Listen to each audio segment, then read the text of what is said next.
పెట్టుకొనును. ఆ మాటలకు బ్రాహ్మణుడు ఆలకించి బయటకు వచ్చి చూడగా కుక్క తప్ప అన్యులెవరూ లేరు. లోనికి ఎగిన మరలా రక్షింపము రక్షింపము అని కేకలు వినబడెను.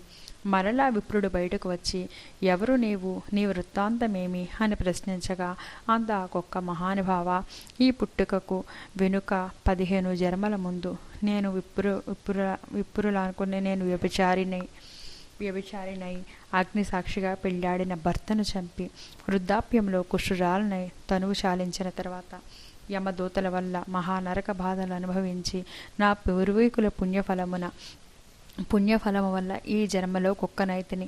ఈరోజు మీరు కార్తీక సోమవార వ్రతం చేసి ఇచ్చట ఉంచిన బలి అన్నము తినట వలన నాకు జ్ఞానోదయము కలిగినది. కావున ఓ విప్రోత్తమ, నాకు మహోపకారముగా మీరు చేసిన కార్తీక సోమవార వ్రత ఫలం ఒకటి ఇచ్చి నాకు మోక్షము కలిగించమని ప్రార్థించుచున్నాను అని వేడుకొనగా, కార్తీక సోమవార వ్రతంలో చాలా మహత్యమున్నదని గ్రహించి ఆ బ్రాహ్మణుడు ఒక సోమవారం నాటి ఫలమును ఆమెకు దారపోయగా, వెంటనే ఒక పుష్పక విమానము అక్కడికి వచ్చి ఆమె అందరికీ వందనము చేసి అక్కడ వారందరూ చూచుచుండగానే విమానమెక్కి శివ సాన్నిధ్యానము కేగెను.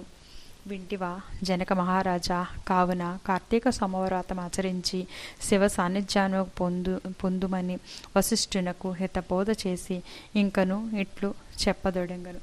ఇట్లు స్కంద పురాణాంతర్గత వశిష్ఠ ప్రోక్త కార్తీక మహత్యమందులు 2వ అధ్యాయము 2వ రోజు పారాయణ సమాప్తం.